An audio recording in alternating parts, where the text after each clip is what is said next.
సగం చేశారు, సగము ఎంతో చేశారు, ఇంకా మిగతా బ్యాలెన్స్ ఇంకా ఉంచారు. అప్పుడే నెల అయిపోయింది, 2 నెలలు వచ్చింది.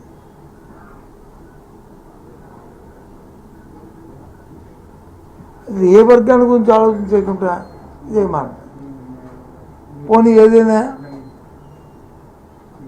చంద్రబాబు నాయుడు గారికి ఉన్న అపారమైన అనుభవంతోనో లేకపోతే ఆయనకున్న పలుకుబడితోనో కొన్ని రాష్ట్రానికి పనికొచ్చిన అంశాన్ని ఏదైనా ఆయన ప్రత్యేకంగా చేశాడనుకుంటే ఆదరాబాదరాగా చట్టాన్ని చేతితో తీసుకుని ఓ తీర్మానాన్ని వచ్చి మామూలు మిగిలిన ఓటుతో వాయిస్ ఓటుతో తీర్మానాన్ని చేయించారు. దాంట్లో అదేదో పర్మనెంట్ అనేటట్టు ఎప్పుడవుతుంది పర్మనెంటు? నీకున్న సమయంలో, మీకున్న అవకాశంలో ఆ కార్యక్రమాన్ని పూర్తి చేస్తే దాని గురించి ఎవరు ఆలోచన చేయకూడదని మానేస్తారు. అది చేయకుండా ఎంతసేపు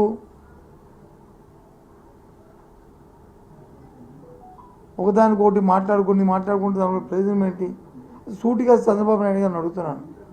ఇంత కార్యక్రమాన్ని చేయించావు కదా, అన్నావు కదా, నేను పెద్ద ఇచ్చేసాను, కేంద్రంలో స్పెషల్గా సభలో వచ్చి తీర్మానం చేయండి. మరి రాష్ట్ర విభజన సమయంలో ఇచ్చిన హామీలైనా ప్రత్యేక హోదా గురించి ఎందుకు చేయట్లేదు? అది జ్ఞాపకం రాలేదా నీకు? ఆ ప్రత్యేక హోదా వస్తే ఈ అమరావతి లాంటి అమరావతిలో 10 ఎచ్చులు,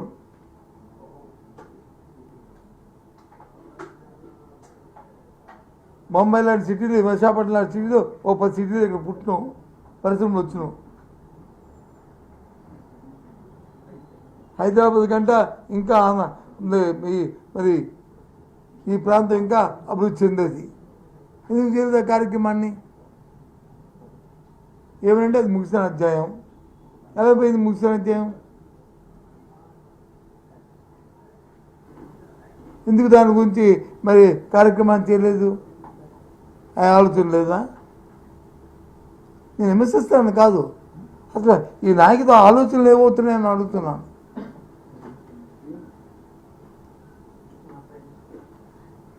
ఇది విమర్శ కాదు, ఇది బాధ్యత ప్రభుత్వంలో.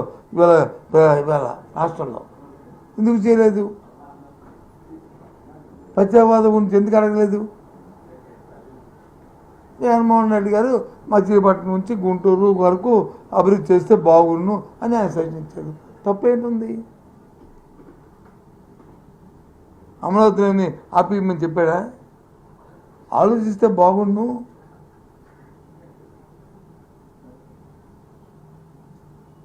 ఇప్పుడు నేను అడుగుతున్నాను, సూటిగా అడుగుతున్నాను ఇవాళ ఈ ప్రభుత్వాన్ని ఒక బాధ్యతగా. ఇదేమీ సిపిఎం విమర్శ కాదు, ఇదేమీ రాజకీయ విమర్శలు కాదు. ప్రభుత్వం వచ్చి రేపు మే నెలకి 2 సంవత్సరాలు పూర్తవుతుంది. 2 సంవత్సరాలు పూర్తవుతుంది ఎన్నికలు వచ్చి. జూన్కి వచ్చి ప్రభుత్వం ఏర్పాటయ్యి 2 సంవత్సరాలు పూర్తవుతుంది. అంటే ఇంకా 4 రోజులు సమయం ఉంది, 45 రోజుల సమయం. మరి నువ్వు ఇంత అంటున్నావు కదా, ఇప్పటికే అక్కడ 75% పూర్తయిన ఎమ్మెల్యేస్కి ఇచ్చే క్వార్టర్స్ కానీ, ఎంపీలకు ఇచ్చే క్వార్టర్స్ కానీ, ఇచ్చే క్వార్టర్స్ కానీ, లేదు ఉద్యోగస్తులకు ఇచ్చే క్వార్టర్స్ కానీ, వాళ్ళు నివసించే ఇవన్నీ కానీ, లేదు మినిస్టర్ కానీ, లేదా జడ్జిలకు ఇచ్చే క్వార్టర్స్ కానీ కట్టి ఉన్నాయి కదా. మరి కనీసం అవి పూర్తి చేసావా ఈ 2 సంవత్సరాల్లో? ఏం చేసి చెప్పండి, కనీసం అవి చేశారా? 4th క్లాస్ ఎంప్లాయీస్కి ఈ ఎంప్లాయీస్కి ఎక్కడో ఉండి అద్దెల్లో ఉండకుండా అక్కడ ఉండి ఉద్యోగాలు చేసుకుని అక్కడ బతకడానికి కనీసం అది చేసావా?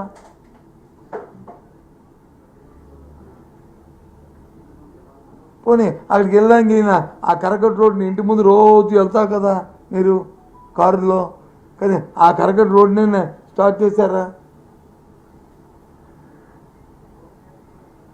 ఎందుకు ఇది? ముందు పని చేసి చూపెట్టండి. అప్పుడు అప్పుడు అప్పుడు అమరావతిని అక్కడే ఉంచుతారా, ఇంకెక్కడ తీసుకెళ్తారా, పట్టుకెళ్తారా, అప్పుడు ఆలోచిస్తారు. పని చేయకుండా ఒక తమ్ముడు ఉపన్యాసాలు.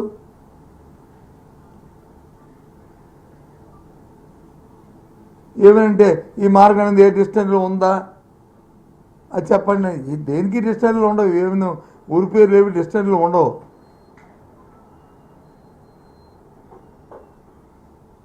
నా పేరు వచ్చి సత్యబాబు సత్యనారాయణ, నా పేరుని వచ్చి డిస్టెన్స్లో ఉంటుందా చెప్పండి? ఇది మన సంస్కృతి.